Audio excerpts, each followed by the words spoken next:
আজকে বানাচ্ছি easy mutton curry. এটা আমার মায়ের রেসিপি। এটা বেসিক্যালি খুব ইজি। লঙ্কা, পেঁয়াজ, টমেটো, গরম মশলা সব কিছু দিয়ে বসিয়ে দিতে হয়।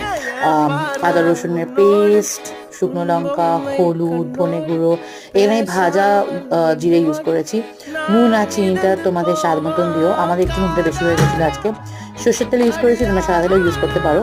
তারপরে 3টে সিটি দিয়ে সেদ্ধ করে নিয়েছি, নাড়িয়ে নিয়েছি ভালো করে, এবং তারপরে দই আর একটু জল মিশিয়ে আমি এটাকে আবার সিটিতে দিয়েছি 4-5 বারের মতন। এটা যেটা দেখছো এটা হচ্ছে বাটা গরম মশলা, কারণ ভাজা মানে গুঁড়ো গরম মশলা আমার কাছে ছিল না।